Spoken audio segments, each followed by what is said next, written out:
Hello everyone, welcome to first lecture of C programming. Okay, तो आज बस simple सा बेसिक सा लेक्चर होगा जिसमें हम देखेंगे कि सी प्रोग्रामिंग एक्चुअल में होता क्या है। जो ये आपके सामने है, ये सिलेबस है आपकी यूनिवर्सिटी की तरफ से। इसमें हमें सी प्रोग्रामिंग में ये सब पढ़ना है। ओके, सो अभी तो आपको कुछ नहीं समझ आ रहा होगा ये सब क्या है। स्टेप बाय स्टेप एक एक लेक्चर के बाद आपको सब क्लियर हो जाएगा। ओके, सो आज हम क्या पढ़ेंगे? आज हम पढ़ेंगे मॉड्यूल 1 का introduction, introduction to components of computer system and introduction to algorithm and flow chart. अभी हम बस इतना कवर करेंगे एंड देन आगे ये सब कवर करेंगे हम। ओके, ये सब क्या है ये हम आगे देखेंगे। So first of all, C programming या फिर प्रोग्रामिंग क्या होती है? ओके, सो मैं इसमें आता हूँ। पहले इंट्रोडक्शन टू कंपोनेंट सिस्टम, पहले हम वो कवर करते हैं। ओके, उसके बाद हम देखते हैं सी प्रोग्रामिंग क्या होती है। So first topic is intro to component of computer. Okay, तो ये बेसिक सी चीज़ है जो आपने अब तक प्राइमरी स्टैंडर्ड से पढ़ते आए हैं। ओके, सो इसमें मैं ज़्यादा टाइम नहीं लूँगा, सिर्फ छोटा सा रिकैप करते हैं। ये हो गया आपका मॉनिटर, है ना। मॉनिटर क्या है? ये आउटपुट डिस्प्ले करता है। आउटपुट क्या होता है? जो कंप्यूटर से प्रोसेस होकर हमें मिलता है। ओके, एंड यहाँ पर हमें ये रहता है सीपीयू। सीपीयू क्या करता है? प्रोसेस करता है जो हम इनपुट देते हैं। इनपुट हम कैसे देते हैं? एक कीबोर्ड होता है एंड एक माउस होता है, इससे हम इनपुट देते हैं। हम इनपुट दे रहे हैं तो इसके वजह जो इनपुट देता है उसको बोलते हैं यूज़र। ओके, तो आज से हम बोलेंगे user which gives input. Okay, तो यूज़र यहाँ से इनपुट देता है। जैसे यहाँ पर अगर उस ऐसा इनपुट दिया उसने हेलो वर्ल्ड, मतलब हेलो वर्ल्ड ऐसा उसने सब बटन्स दबा के टाइप किया, तो फर्स्ट जाएगा वो कहाँ पर? प्रोसेसर में। ओके, वहाँ प्रोसेस होगा एंड देन फिर प्रोसेसर उसको मॉनिटर पे भेज के यहाँ डिस्प्ले करेगा। ओके, ये सब सिंपल सी बेसिक सी लैंग्वेज थी। ओके, अभी सी प्रोग्रामिंग क्या होती है?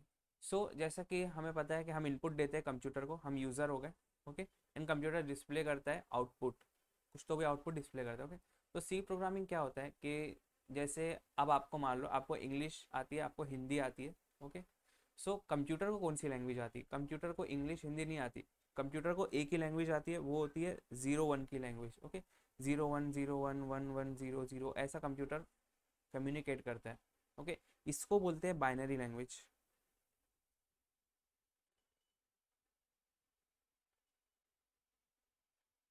ओके, कंप्यूटर सिर्फ और सिर्फ ये जानता है 0 1 1 1 1 0 0। आप उसको इंग्लिश में भी लिख के दोगे ना हेलो वर्ल्ड, तो भी वो पहचान नहीं पाएगा इसको, जब तक आप इसको इसमें कन्वर्ट करके ना दो। ओके, कंप्यूटर को सिर्फ ये आता है।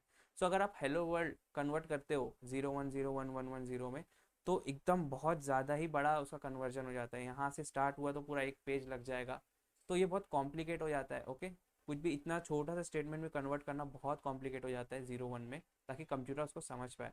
और चलो ठीक है, आपने एक बार कन्वर्ट भी कर लिया और कंप्यूटर को समझा भी थी, लेकिन जो कंप्यूटर अब आपको डिस्प्ले देगा ना आउटपुट, तो वो भी वो 0 1 के फॉर्मेट में ही देता है। ओके, जैसे आपने कंप्यूटर को बोले 1 + 2 करने, तो फर्स्टली आपको उसको कन्वर्ट करना पड़ेगा किस में? बाइनरी लैंग्वेज में, मतलब 0 1 1 1 0। तो कंप्यूटर जो आपको देगा इन आउटपुट, आपने इनपुट क्या दिए? आपने इनपुट 1 + 2 दिया, आपको कंप्यूटर आउटपुट देगा 3।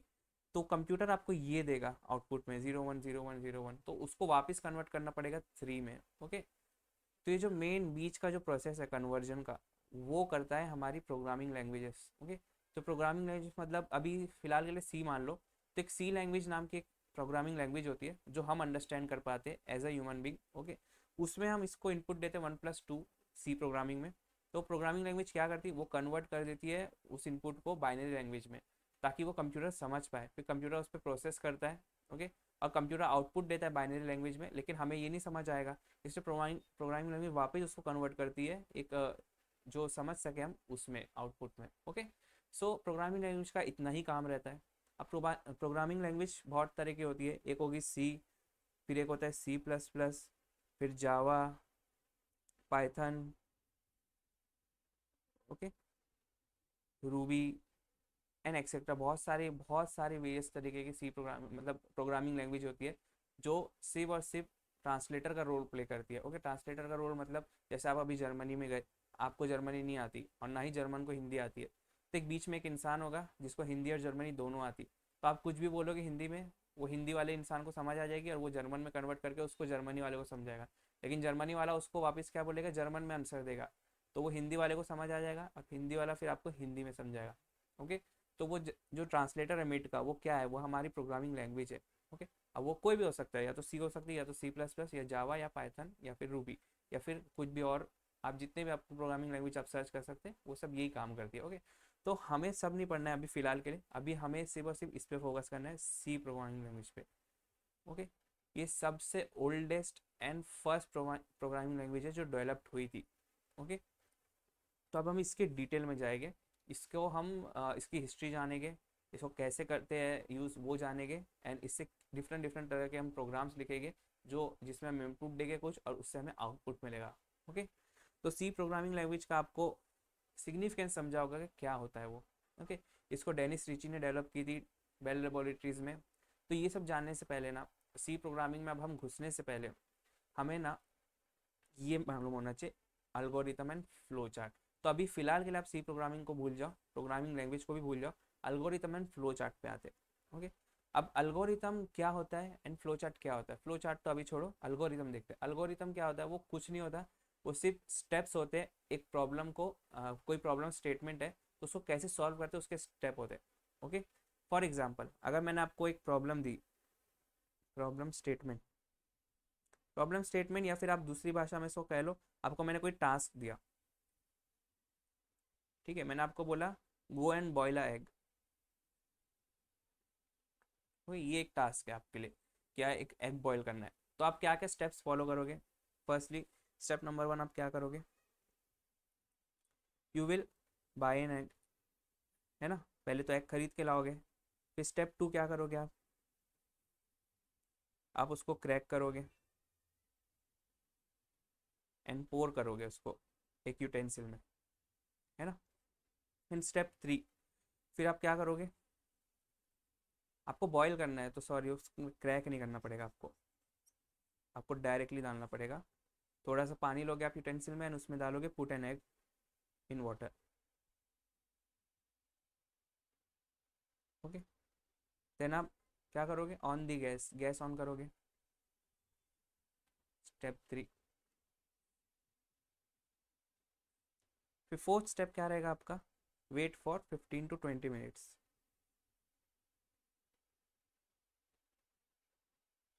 Okay, and then fifth step क्या रहेगा, ऑफ दी गैस। एक बार हो गया वेटिंग टाइम खत्म, फिर ऑफ करोगे आप।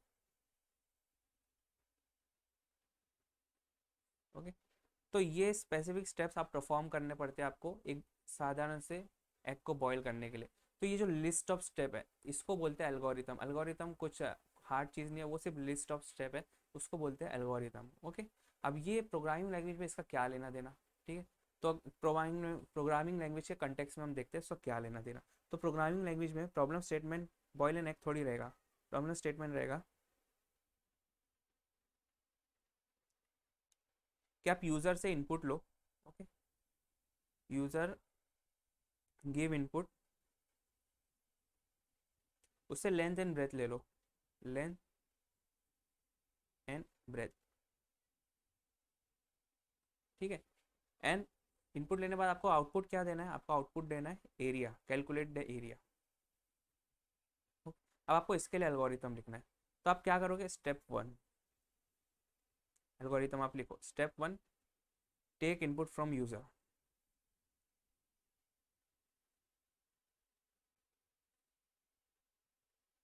ओके, तो इनपुट में आप क्या बोलोगे उसको, inter length and breath.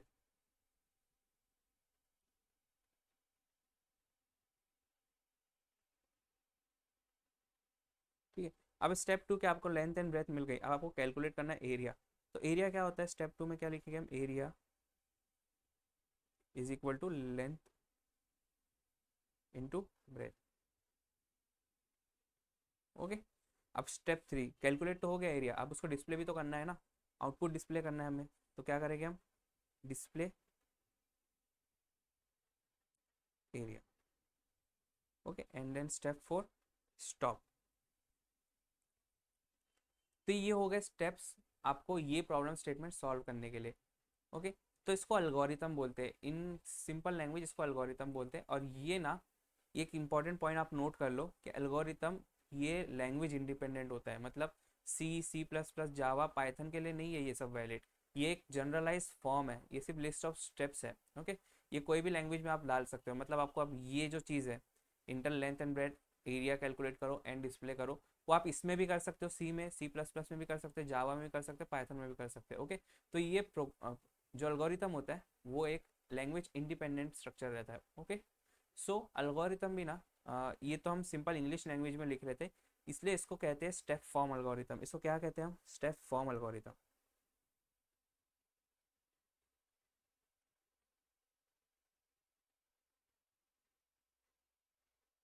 Okay, तो ये एक टाइप है, लेकिन अल्गोरिथम ना दो टाइप के होते हैं।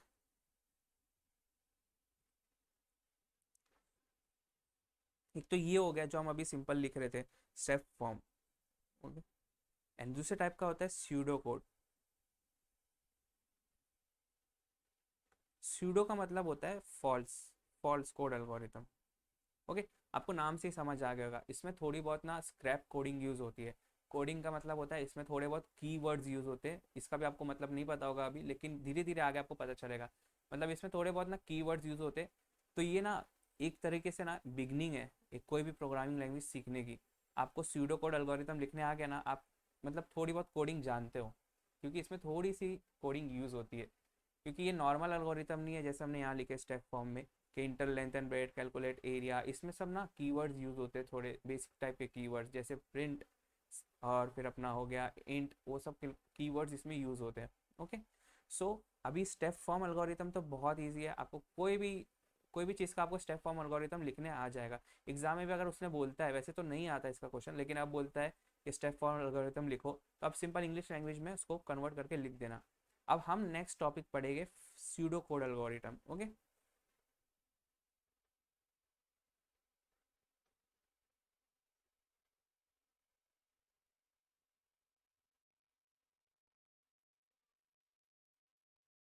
तो स्यूडो कोड एल्गोरिथम लिखने के ना कुछ रूल्स होते हैं। ओके, तो हम वो स्टेप बाय स्टेप एक एक रूल्स देखेंगे। 6 to 7 रूल्स होते हैं स्यूडो कोड एल्गोरिथम लिखने के। तो फर्स्ट रूल मैं आपको बता देता हूँ। First rule, okay, always start algorithm with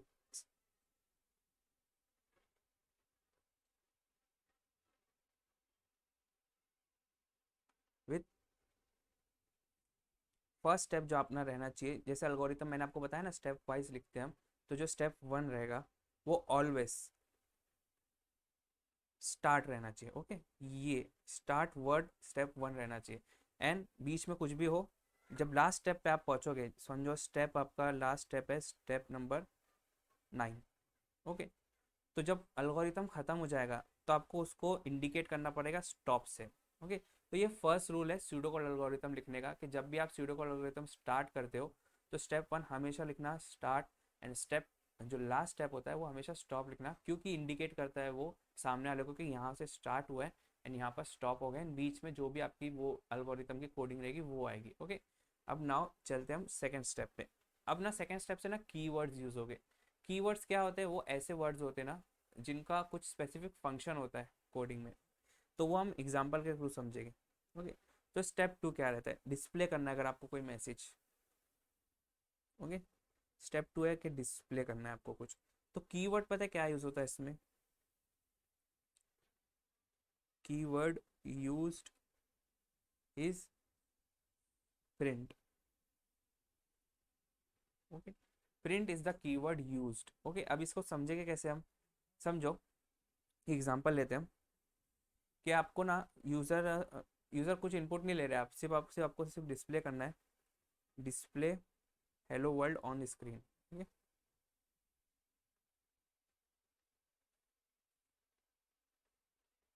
hello world, आपको इसको डिस्प्ले करना है।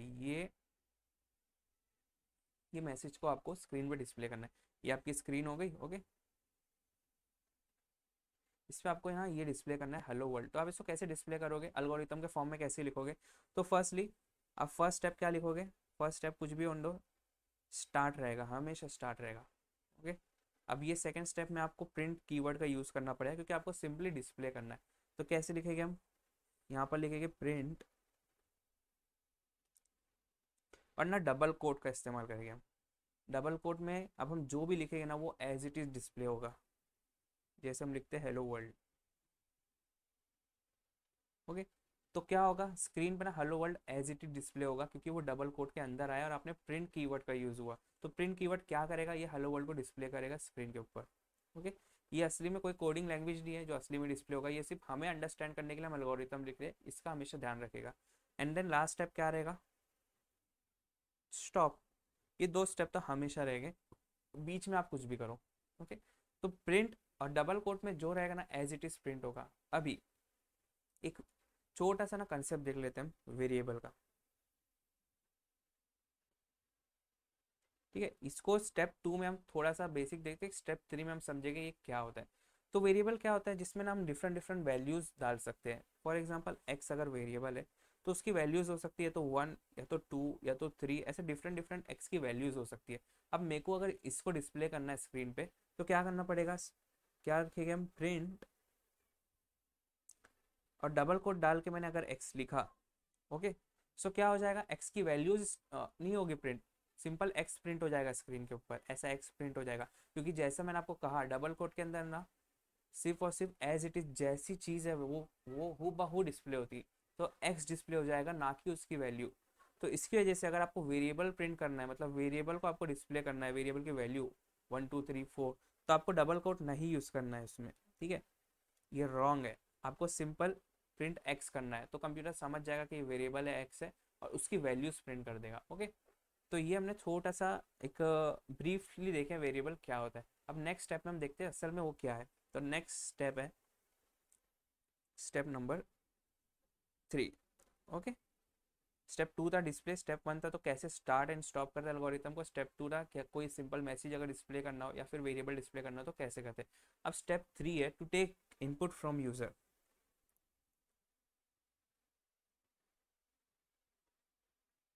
सो ये क्या होता है।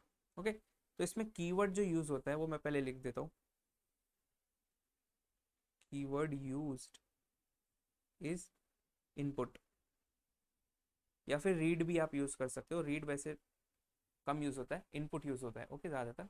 सो क्या रहता है, ये एक एग्जांपल के थ्रू समझते हैं। मान लो एक एग्जांपल कि यूजर से आपको उसकी एज पूछनी है। ओके, तो आप क्या करोगे, अब एज तो हर यूजर की अलग अलग होगी है ना, आपकी अलग एज है मेरी अलग एज है, तो एज की जो वैल्यूज है वो अलग अलग रहेगी। ओके, सो वो जो एज आप यूजर से पूछोगे, फॉर एग्जाम्पल सामने वाला यूजर 15 ईयर्स का है तो वो 15 इंटर करेगा।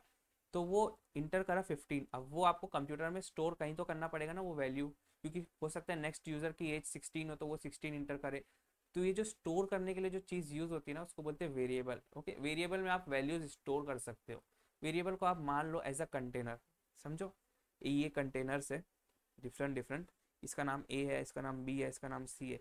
अगर मैं ए का कंटेनर यूज करता हूँ मतलब वेरिएबल ए यूज करता हूँ, तो यूजर से उसकी एज लेके ना मैं ये कंटेनर में बार बार डाल सकता हूँ। ओके, एंड देन फिर वो डिस्प्ले कर सकता हूँ मैं। ओके, तो आपको अभी समझा नहीं होगा। सो हम देखते हैं कैसे करते हैं इसको। ओके, सो समझो मैंने यूज फर्स्ट स्टेप मेरा क्या रहता है, स्टार्ट रहता है। ओके, सेकेंड स्टेप क्या रहेगा अपने को, यूजर से उसकी एज लेनी है ना, तो यूजर को कुछ तो दिखाना पड़ेगा ना स्क्रीन पे, वो ऐसी मन में आया थोड़ी एज डाल देगा, तो उसको एक मैसेज डिस्प्ले करना पड़ेगा इंटर योर एज। तो वो कैसे डिस्प्ले करेगा, अभी हमने प्रीवियस स्टेप में देखे कुछ भी मैसेज को डिस्प्ले करना रहता है तो प्रिंट का यूज होता है। तो क्या लिखेंगे हम, प्रिंट, और वो भी डबल कोट में लिखेंगे इंटर योर एज। तो ये as it is message user को डिस्प्ले होगा इंटर योर एज। ओके, अब यूजर ने अपनी एज इंटर की, अब वो हमें कहीं तो स्टोर करनी पड़ेगी ना, मेमोरी के अंदर। ओके, तो हम वेरिएबल क्या यूज करेंगे, तो थर्ड स्टेप क्या रहेगा कि अब वो एज जो भी इंटर करा उसको कोई तो वेरिएबल में डालो, ए बी सी या किसी में भी डालो। तो हम क्या लिखेंगे यहाँ पर, input, input in a. Okay, इसका मतलब होता है इनपुट ए का मतलब होता है कि जो एज यूजर ने इंटर की है, मतलब 15 अगर इंटर किया होगा तो वो ए में जाके स्टोर हो जाएगा, क्योंकि हमने कीवर्ड यूज किया input a. Okay, and then fourth, ले लिया हमने उससे इनपुट, अब हम क्या करते हैं, प्रिंट कर लेते हैं, प्रिंट। अब क्योंकि ए वेरिएबल है तो इसलिए डबल कोट नहीं आएगा, प्रिंट ए, तो यूजर को उसकी एज डिस्प्ले हो जाएगी जो उसने इंटर किया। एंड देन लास्ट स्टेप रहेगा स्टॉप। ओके, ये सब रियल लाइफ एप्लीकेशंस नहीं है, ये सब मैं आपको इजीली एक्सप्लेन मतलब आपको समझ जाए इसलिए मैं बता रहा हूँ। रियल लाइफ के ऊपर अपन एल्गोरिथम आगे लिखेंगे। ओके, तो आप समझना नहीं कि ये सब भी होता है प्रोग्रामिंग में। ओके, अब देखो हमने ए को वेरिएबल माना, लेकिन वेरिएबल का नाम कुछ भी हो सकता है, ए बी सी डी तो अपन ने नाम दिया है ना, हो सकता है इसका नाम हो इन फैक्टोरियल का नाम हो जाए FACT, या इसका नाम हो जाए ताज। ओके, ऐसे कुछ भी नाम हो सकता है।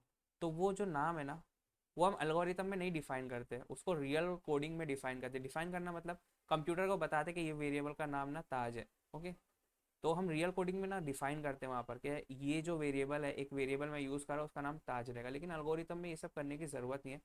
ठीक है, क्योंकि एल्गोरिथम जो रीड करता है वो ऑलरेडी प्रोग्रामर रहता है, उसको मालूम रहता है कि क्या क्या डिफाइन करना चाहिए, क्या नहीं डिफाइन करना चाहिए। लेकिन कंप्यूटर कोई प्रोग्रामर नहीं है, तो उसको इसलिए हर चीज़ डिफाइन करनी पड़ती है उसको। ओके, अब चलते हैं नेक्स्ट स्टेप पे,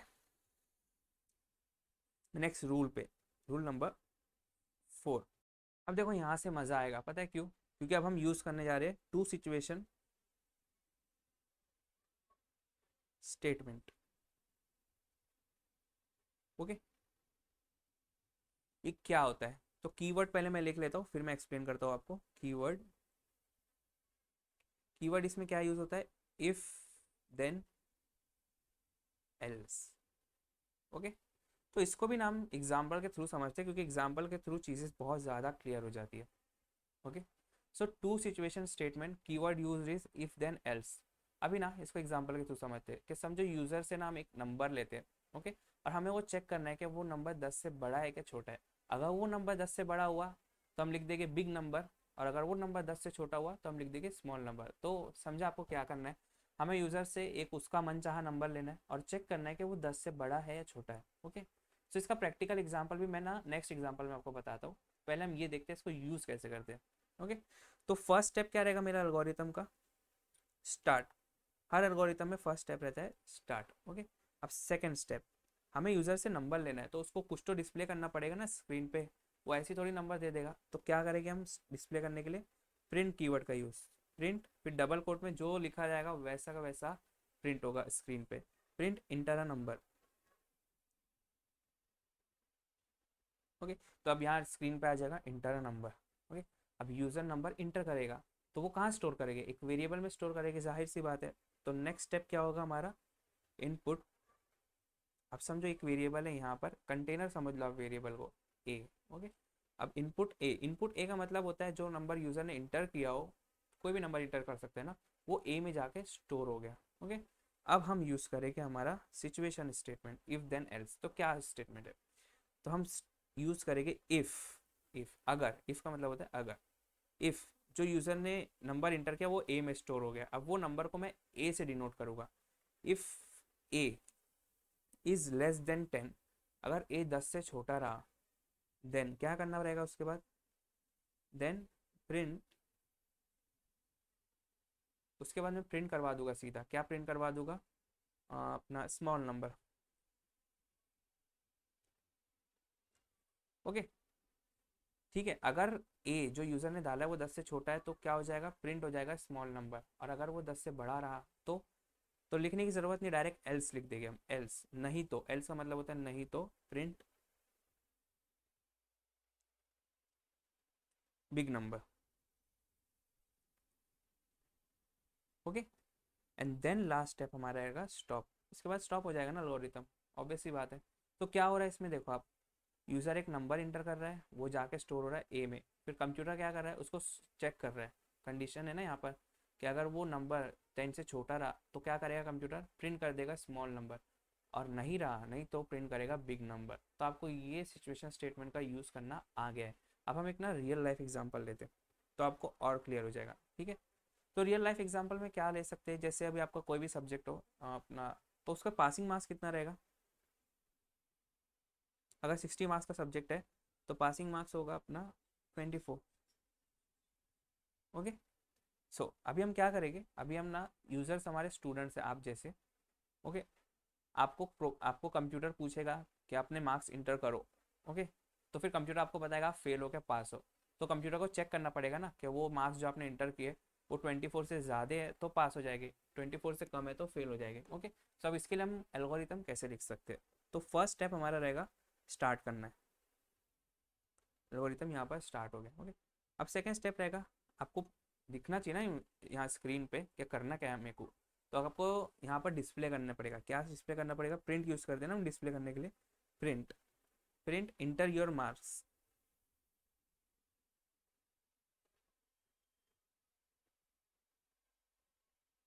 ओके, तो ये मैसेज आपको एज इट इज डिस्प्ले होगा क्योंकि ये डबल कोट के अंदर है। अब आपने मार्क्स इंटर कर दिए, अब वो कहाँ जाएगा? कहीं तो स्टोर करना पड़ेगा ना उसको। एक वेरिएबल ले लेंगे हम, एक कंटेनर ले लेंगे, ए लेंगे, ठीक है। ओके, तो इनपुट, इनपुट का मतलब होता है वो जाके ए में स्टोर कर देगा आपका मार्क्स, ठीक है। अब वो ए में स्टोर हो गया। अभी फोर्थ स्टेप आपका क्या रहेगा? फोर्थ स्टेप रहेगा, अगर वो मार्क्स 24 से कम है, 24 से कम है, इफ, अगर ए इज लेस देन 24, तो क्या हो जाएगा? आप फेल हो जाओगे ना। तो आपको कहाँ, आपको कंप्यूटर कैसे बताएगा? एक मैसेज डिस्प्ले करके बताएगा कि यू फेल्ड। तो क्या हो जाएगा? इफ आपका marks is less than 24, then, तो देन का मतलब होता है तो प्रिंट, एक मैसेज डिस्प्ले करना पड़ेगा ना आपको, प्रिंट यू फेल। ओके, और अगर आपका मार्क्स 24 से ज़्यादा रहा तो यही इसमें चेक हो जा रहा है ना। अगर आपका मार्क्स 24 से ज़्यादा रहा तो एल्स, नहीं तो प्रिंट, आपको प्रिंट कर देगा मैसेज पास्ट। ओके, सिंपल सा है। एंड देन फिर लास्ट स्टेप रहेगा स्टॉप। तो आपको समझा यहाँ रियल लाइफ एप्लीकेशन कैसा रहता है। तो आपका जब यूनिवर्सिटी का पहले हमारे टाइम पे जो रिजल्ट आता था ना, वो आता था सक्सेसफुल अनसक्सेसफुल के टर्म में पहले आ जाता था। तो उसमें क्या होता था, हम सीट नंबर इंटर करते थे, तो हमारे नाम को सर्च करके वो चेक करता था पासिंग मार्क्स से हम एक्सीड करते हैं कि नहीं, तो वो ऐसे चेक करता था। एंड फिर हमें डिस्प्ले करता था सक्सेसफुल है कि अनसक्सेसफुल है। ओके, तो ये रूल्स था हमारा टू सिचुएशन स्टेटमेंट का। अब जो नेक्स्ट रूल है वो थोड़ा मज़ेदार है। Next rule is conditional statement.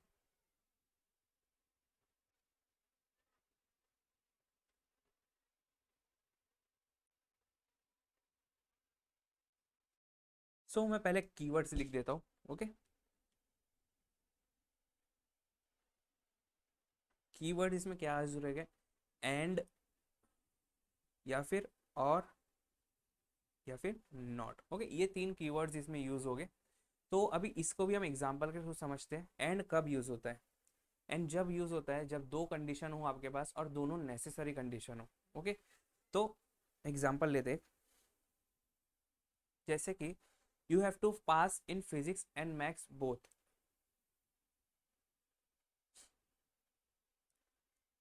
And maths both. Okay, ये आपके स्टेटमेंट है, you have to pass in physics and maths both. तो एंड यूज हुआ है यहाँ पर, अगर आप ध्यान से देखो तो एंड का मतलब ये होता है कि आपको फिजिक्स एंड मैथ्स दोनों में पास होना पड़ेगा, है ना। बोथ हटा देते चलो। ओके, इसका ये मतलब होता है कि आपको फिजिक्स में भी पास होना है और आपको मैथ्स में भी पास होना है, जब आप कहलाओ जाओगे पास। ओके, तो यहाँ पर ना लॉजिकल गेट्स यूज होते हैं। तो पहली बात तो और भी एक बार लेके देखते हैं। अगर पास इन फिजिक्स और मैथ्स। ओके, अब यहाँ पर और यूज हुआ है, तो आपको देखो इंग्लिश से आपको समझ आ जा रहा है कि या तो आप पास हो जाओ फिजिक्स में या तो आप पास हो जाओ मैथ्स में, तो आप पास कहलाए जाओगे। ओके, या तो ये देखो पहली स्टेटमेंट क्या थी, पास इन फिजिक्स एंड मैथ्स, तो एंड एकदम नेसेसरी कर देता है कि दोनों में पास हो। और दूसरी स्टेटमेंट है पास इन फिजिक्स और मैथ्स, या तो फिजिक्स या तो मैथ्स। ओके, तो इसका ना हम लॉजिक गेट यूज करेंगे। लॉजिक गेट्स क्या होते हैं? ओके, वो आपने 12th में पढ़ा होगा, तो मैं उसका ना रिकैप लेता हूँ अच्छे से और फिर आपको उसका यूज भी बताता हूँ, ठीक है। तो पहली बात तो मैं ये स्टेटमेंट फिलहाल के लिए मिटा देता हूँ और एंड का लॉजिक केस अपन बनाते हैं, ठीक है। तो यहाँ पर है मेरे पास सब्जेक्ट फिजिक्स। ओके, एंड बीच में एंड यूज हुआ है, एंड मैथ्स। अब रिजल्ट। ओके, सो अगर मैं फिजिक्स में पास हुआ और मैथ्स में मैं फेल हो गया समझो, तो क्या हो जाएगा? मेरा रिजल्ट फेल हो जाएगा ना, क्योंकि मेरे को दोनों में पास होना है तभी जाके मैं पास हो जाऊंगा। या फिर अगर मैं फिजिक्स में फेल हुआ और मैथ्स में पास हो गया, तो अब मेरा रिजल्ट क्या हो जाएगा? अभी भी फेल होगा। क्यों? क्योंकि मेरे को दोनों में पास होना है। अगर मैं दोनों में फेल हो गया तो भी मेरा रिजल्ट फेल ही होगा, और अगर मैं दोनों में पास हुआ तो मेरा रिजल्ट होगा पास। ओके, तो ये है एंड गेट, इसको बोलते हैं। इसको अगर अपन अच्छे से लिखें एंड गेट को उसके सिंबल्स के साथ, ठीक है, तो अगर पहली कंडीशन ट्रू है एंड दूसरी कंडीशन फॉल्स है, तो रिजल्टेंट कंडीशन क्या हो जाएगी? फॉल्स हो जाएगी। पहली कंडीशन फॉल्स है, दूसरी कंडीशन ट्रू है, तो रिजल्टेंट तब भी फॉल्स होगी। ठीक है, पहली कंडीशन ट्रू है, दूसरी ट्रू है, तो रिजल्टेंट हो जाएगी ट्रू। एंड अगर दोनों ही फॉल्स है तो रिजल्टेंट हो जाएगी फॉल्स। ओके, ये रहा हमारा एंड गेट। अब ना सिमिलरली हमें और गेट देखते क्या होता है। तो you have to pass in physics और मैथ्स, एंड यहाँ पर आएगा हमारा रिजल्ट। अब इसमें देखो, अगर मैं फिजिक्स में पास हुआ और मैथ्स में फेल हुआ तो मेरा रिजल्ट क्या होगा, पास हो जाएगा ना मैं, क्योंकि कोई एक में पास होना है। और मैं फिजिक्स में फेल हुआ, मैथ्स में पास हो गया, तो मेरा रिजल्ट तब भी पास होगा। मैं दोनों में अगर पास हुआ तो मेरा रिजल्ट पास ही है।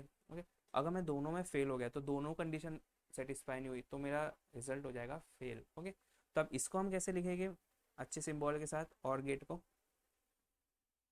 और गेट में हम क्या रहेंगे, अगर पहली कंडीशन ट्रू है दूसरी फॉल्स है तो कंडीशन तब भी ट्रू रहेगी। पहली कंडीशन ट्रू है, सॉरी पहली कंडीशन फॉल्स है दूसरी ट्रू है, तो रिजल्टेंट तब भी ट्रू रहेगा। और दोनों ही ट्रू है तो भी रिजल्टेंट ट्रू रहेगा, और अगर दोनों फॉल्स है तो ही रिजल्टेंट फॉल्स रहेगा। ओके, तो ये था एंड गेट, ये था और गेट। और एक आता है नॉट गेट। ओके, नॉट क्या करता है, बस एक रिवर्स कर देता है कंडीशन को। फॉर एग्जाम्पल, अगर मैं लिखता हूँ नॉट ट्रू, नॉट ट्रू का मतलब क्या होता है, सही नहीं है, मतलब सही नहीं है मतलब क्या होता है, false.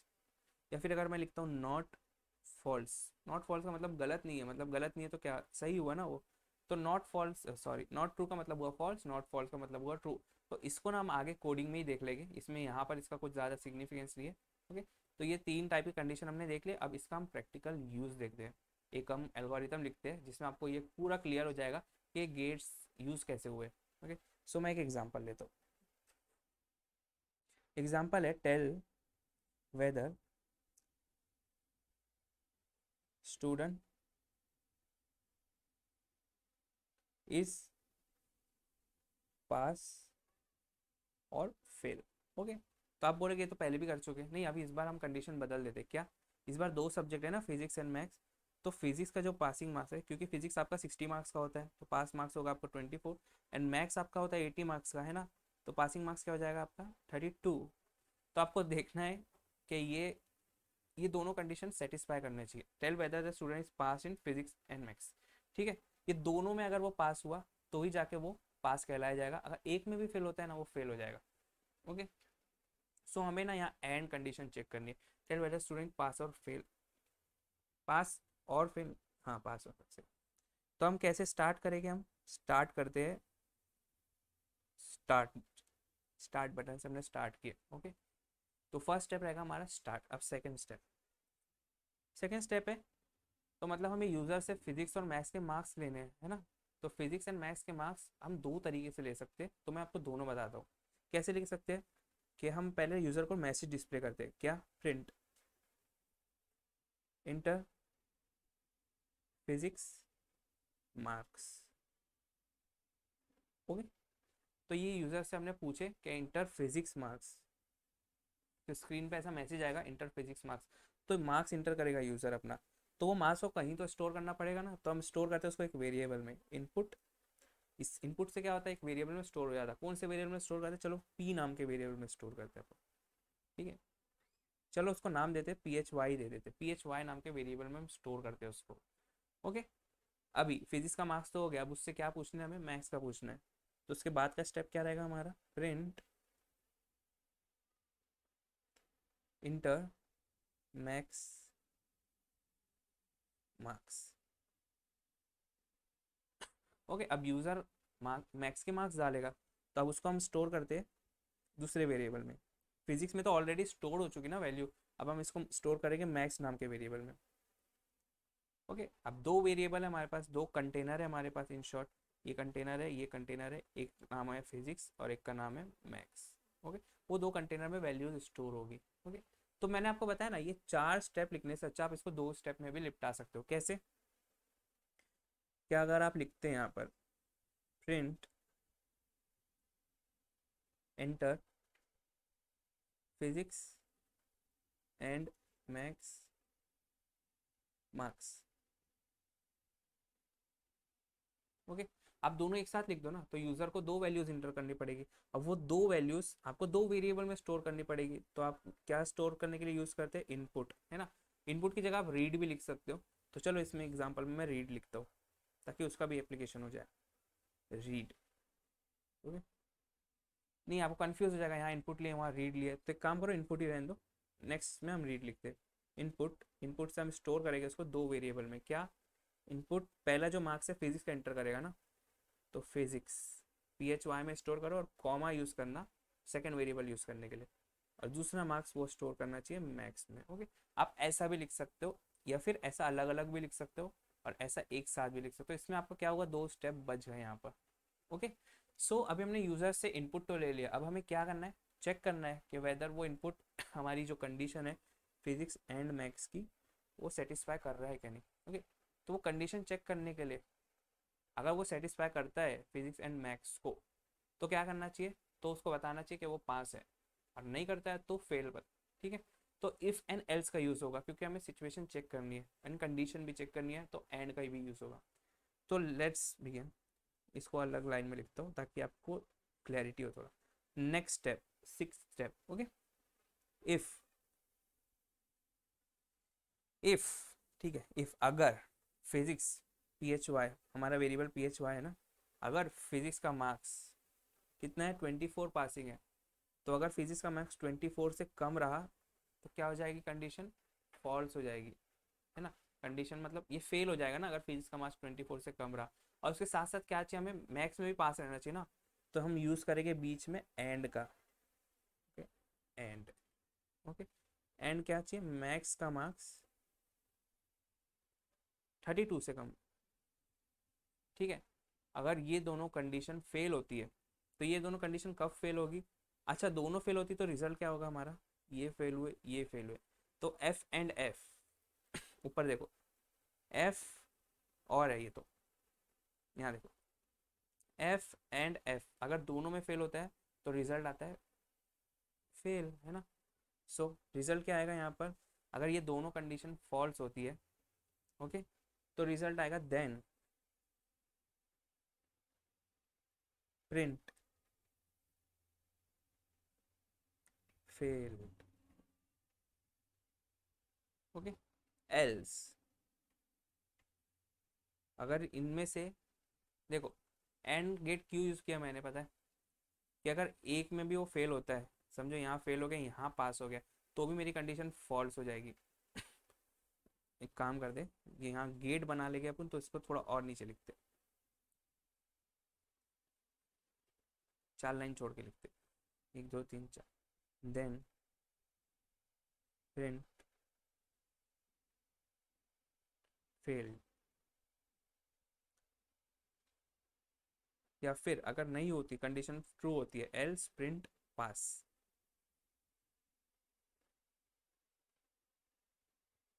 And then last step is our stop. अब मैं आपको ये समझाता हूँ, देखो अगर उसका मार्क्स 24 से कम है, 24 से कम है, तो वो फेल हुआ फिजिक्स में, है ना। एंड अगर उसका मार्क्स साथ में 32 से भी कम है तो वो फेल हुआ। तो हमारा जो रिजल्ट आएगा यहाँ पर, मैं लिखता हूँ यहाँ पर रिजल्ट, रिजल्ट कंडीशन जो आएगी हमारी, फेल एंड फेल, तो फेल हो जाएगा, है ना। और अगर वो फिजिक्स में बाई चांस पास होता है, 24 से ज़्यादा है, लेकिन मैथ्स में फेल होता है, तो तब भी हमारा रिजल्ट क्या हो जाएगा, फेल हो जाएगा। लेकिन अगर वो फिजिक्स में पास होता है, चलो फिजिक्स में पास हो, सॉरी फिजिक्स में फेल होता है और मैथ्स में पास होता है, तो भी हमारे रिजल्ट आएगा फेल। तो ये तीनों फॉल्स कंडीशन पे क्या प्रिंट होगा, फेल। देखो अगर ये एंड गेट इसलिए लगाया हमने, तीनों फॉल्स आती है तो प्रिंट होगा फेल, और अगर ट्रू आती है कि ये इसमें भी पास है इसमें भी पास है, तो हमारी कंडीशन हो गई पास, मतलब ट्रू की कंडीशन हो गई हमारी, है ना। तो जब कंडीशन ट्रू हो जाएगी तो वो फेल प्रिंट नहीं करेगा वो, क्योंकि दोनों कंडीशन अब ट्रू हो गई है ना, तो वो प्रिंट करेगा पास। ओके, आपको समझा, अगर दोनों पास है तो ही पास होगा। और अगर मैं बीच में गलती से और का यूज़ करता हूँ, चलो ये एग्जाम्पल अब खत्म हो गया, अब नेक्स्ट एग्जाम्पल है, अगर मैं यहाँ और का यूज़ करता हूँ, और गेट का, ओके, तब क्या होगा देख लो, अब यहाँ के रिजल्ट्स पूरे अलग हो जाएंगे। अब और गेट क्या बोलता है, और गेट बोलता है एक भी कंडीशन ट्रू रही तो मैं ट्रू कहला हो जाऊंगा, है ना। तो जैसे ये दोनों में फेल है तो फेल ही रहेगा, लेकिन अगर ये एक में भी पास होता है तो पास हो जाएगा, और यहाँ भी पास और यहाँ भी पास। तो अब क्या होगा पता है, सिर्फ ये कंडीशन की वजह से अगर वो दोनों में फेल है तो प्रिंट होगा फेल, लेकिन बाकी कंडीशन तो ट्रू हो रही ना हमारी। तो अगर वो एक में भी फेल है ना तो प्रिंट हो जाएगा पास। समझे आप और गेट का यूज़ एंड गेट का यूज़। तो ये अगर आपको अभी नहीं क्लियर हुआ होगा ना, तो अभी हम आगे और प्रोग्राम्स करेंगे, उसमें आपको डेफिनेटली क्लियर होगा, डरने की बात नहीं है। अभी तो ये बस स्टार्ट है पूरी प्रोग्रामिंग की, अभी तो बहुत कुछ देखना बाकी है। ओके, अब जो नेक्स्ट रूल है हमारा वो है, वो एक स्टेटमेंट है, ठीक है। Rule number 6, rule number 6 is nothing but arithmetic operations will be used as it is।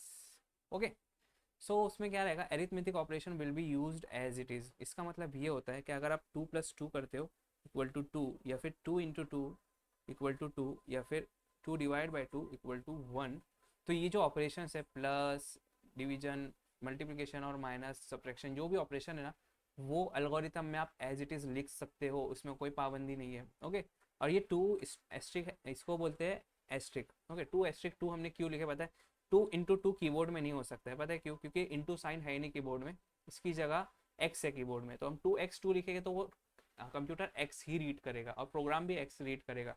तो इसकी वजह से जो मल्टीप्लिकेशन है वो एस्ट्रिक से डिनोट करते हैं, और जो डिवीजन रहता है, डिवीजन साइन भी नहीं है कंप्यूटर कीबोर्ड में हमारे, इसलिए स्लैश, बैक स्लैश से डिनोट करते हैं उसको। तो मतलब कहने का ये है कि जितने भी अरिथमेटिक ऑपरेशन है आप वैसे के वैसे उसको एल्गोरिथम में लिख सकते हो। अब last and the final rule जो कि बहुत इंपॉर्टेंट भी है, वो है गो टू स्टेटमेंट।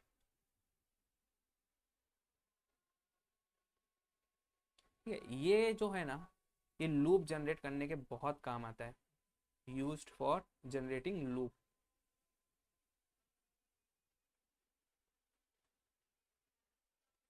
ओके, अब मतलब क्या है इसका, मतलब ये है कि ये ना स्टेटमेंट हमें रीडायरेक्ट करता है, इधर उधर भेजता है।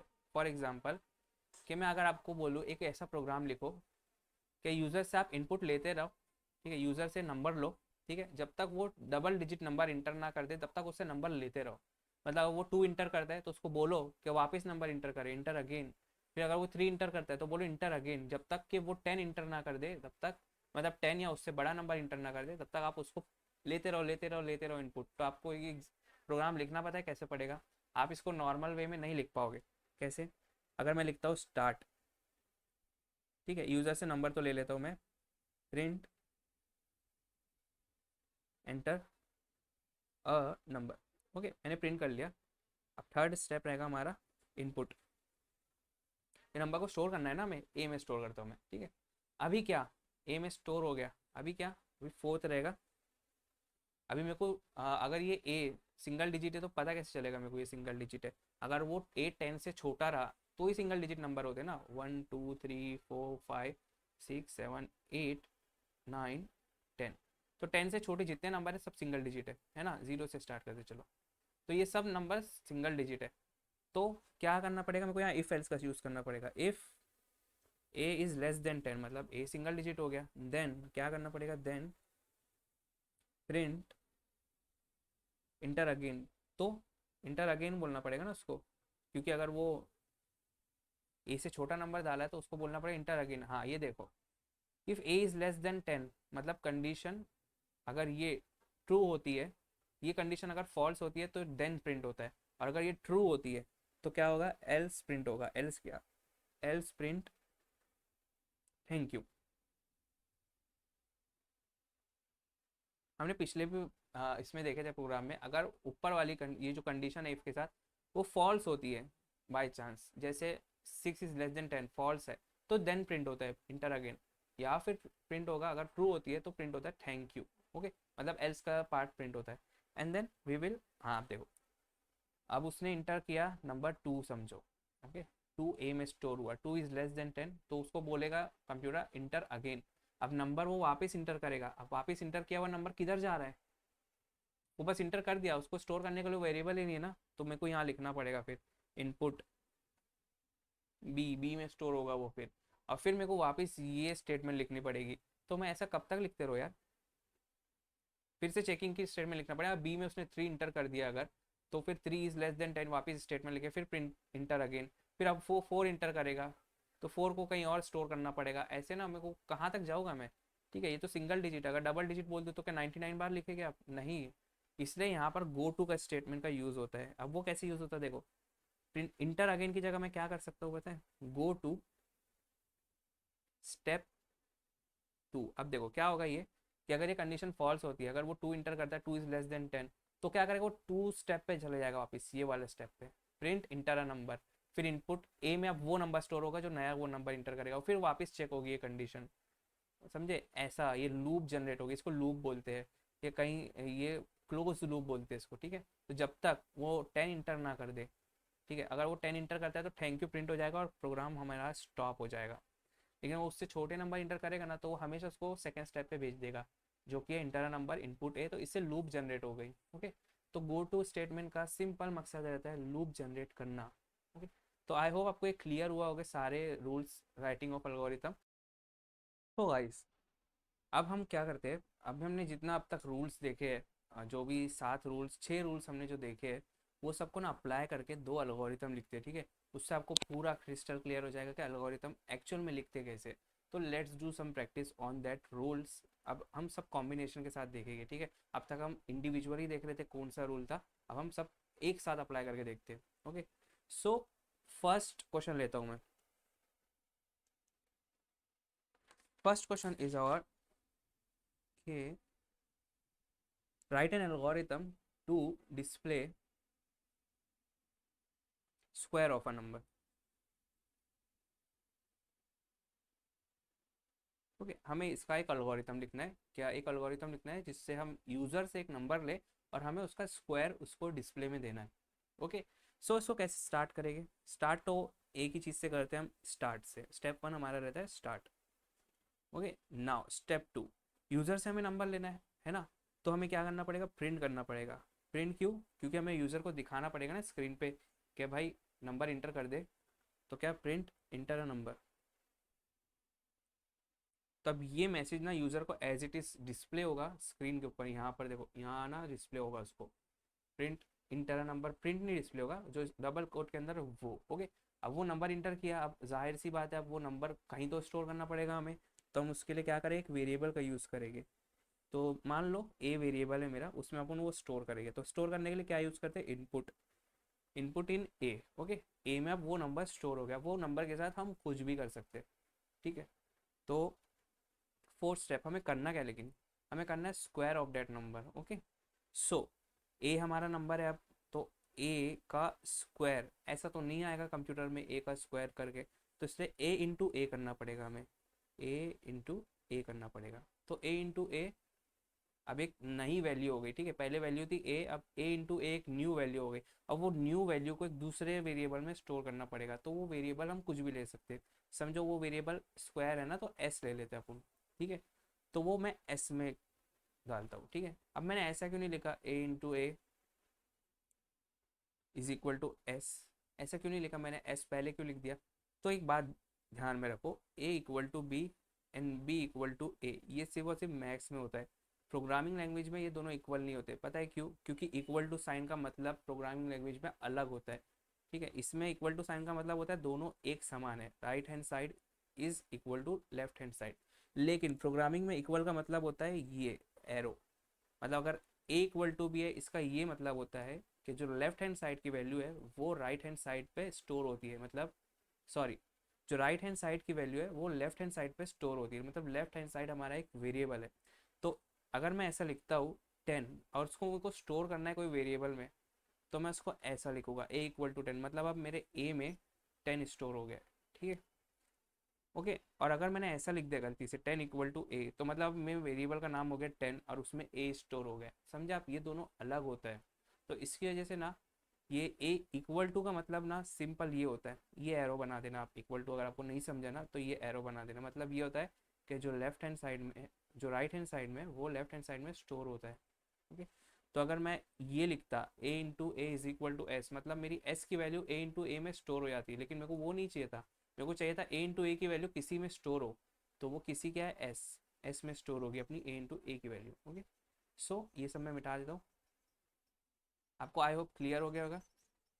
ओके, सो स्टोर हो गई वैल्यू एस में, अब वो हमको डिस्प्ले करना है ना एस को, यूजर को, तो क्या करेंगे हम, प्रिंट एस। लेकिन डबल कोट में डाल दिया मैंने एस, तो सिर्फ एस प्रिंट होगा, हमें तो उसकी वैल्यू प्रिंट करना है ना, तो डबल कोट हटाना पड़ेगा कि एस हमारा वेरिएबल है। And then last step is stop. तो आई होप आपको ये क्लियर हुआ होगा ये एल्गोरिथम हमने लिखा कैसे। तो अब एक और एक एल्गोरिथम लेते हैं थोड़ा सा अलग टाइप का, तो आपको ना बेसिक आइडिया हो जाएगा लिखना कैसे एल्गोरिथम। अब ना सेकंड स्टेप, सेकंड नंबर लेते हैं हम, क्या, divide two number, right algorithm to divide two number. तो यूजर से हमें दो नंबर लेना है, उन दोनों को डिवाइड करना है, सिंपल सा एल्गोरिथम है। तो क्या करना पड़ेगा हमें, फर्स्ट स्टेप लिखना पड़ेगा स्टार्ट, एंड सेकंड स्टेप अब हमें लिखना पड़ेगा क्या, प्रिंट। यूजर से इनपुट लेना है ना, print enter two number, enter two number के भाई यूजर दो नंबर दे दे तू मेरे को। ओके, अभी वो दो नंबर को स्टोर भी करना पड़ता है, तो क्या करेंगे अपन, इनपुट ए कॉमा बी में स्टोर करेंगे। अब मैं चाहता तो चार स्टेप में भी लिख सकता था, लेकिन स्पीड कम हो जाती। ओके, तो इसलिए मैं इसको दो स्टेप में लिखा, इनपुट ए कॉमा बी, मतलब पहला नंबर ए में स्टोर होगा, दूसरा नंबर बी में स्टोर होगा। अभी वो दो नंबर के साथ हम कुछ भी कर सकते हैं, तो हम कुछ भी की जगह क्या करेंगे, हम डिवाइड करेंगे वो दो नंबर को, a divide by b. Okay, division के लिए बैक स्लैश यूज होता है। अब ये वैल्यू को स्टोर करना पड़ेगा ना, तो नया नंबर लेते हैं अपन, डी, डी में को स्टोर करते हैं हम, ठीक है। तो इसका ये सिंपल सा मतलब होता है कि ये वैल्यू डी में स्टोर होगी, डी नाम के वेरिएबल में। अब वो डी को हमको प्रिंट करना पड़ेगा, यूजर को तो डी से मतलब है ना, तो अपन क्या करेंगे, print D. Okay, and then our program will stop. तो इतना सिंपल सा प्रोग्राम था। अभी ना इसकी एक सिग्निफिकेंस बताता हूँ, ये इतना सिंपल प्रोग्राम इसीलिए नहीं लिया मैं क्योंकि ये सिंपल था, इसमें आपको एक चीज़ समझानी थी, इसकी वजह से लिया। जैसे कि 10 divide by, sorry, 40 divide by 10, इसका आंसर क्या आता है, 4 आता है। अगर मैं 41 डिवाइड बाय 10 करूँ तो आंसर क्या आएगा, 4.1। लेकिन जो नॉर्मल प्रोग्राम रहते हैं उसमें अगर हम कुछ कोडिंग वोडिंग ज़्यादा नहीं करें तो हमें ना आंसर पॉइंट में नहीं मिलता है। जैसे ये 41 डिवाइड बाई 10 है, तो 4.1 आंसर होना चाहिए ना, लेकिन हमें आंसर 4.1 नहीं मिलेगा कंप्यूटर में, हमें आंसर 4 मिलेगा। वो क्यों, क्योंकि अगर आप 41 को कन्वेंशनली डिवाइड करते हैं 10 से, तो 10 फोर ज़ा 40, और यहाँ माइनस हो जाएगा तो ये +1 नीचे, ये इसको बोलते हैं रिमाइंडर, इसको question, dividend and divisor. I hope आपको पता होगा ये। तो हमें जो प्रोग्राम आंसर देता है ना, प्रोग्राम ऐसे कन्वेंशनली डिवाइड करता है, और जो क्वेश्चन रहता है जैसे कि इस केस में 4, तो प्रोग्राम हमें वो क्वेश्चन का आंसर देता है, ठीक है।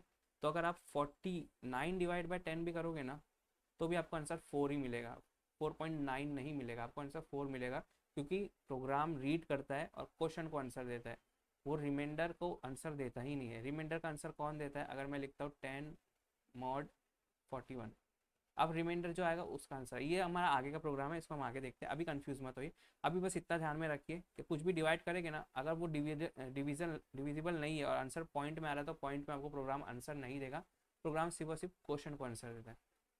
ओके, सो आई होप आपको पूरा क्लियर आइडिया हुआ होगा आज हमने जो किया है, क्योंकि बहुत कुछ आज हमने नई चीज़ सीखी है, जिसको ज़रा भी ज़ीरो लेवल की नॉलेज है उसके लिए भी ये बहुत सारी चीज़ें, अब वो बिगनर नहीं रहा, अब उसको सब समझ आ गया, अब बहुत इजीली अच्छे क्रिस्टल क्लियर वे में हमने सब सीखा है।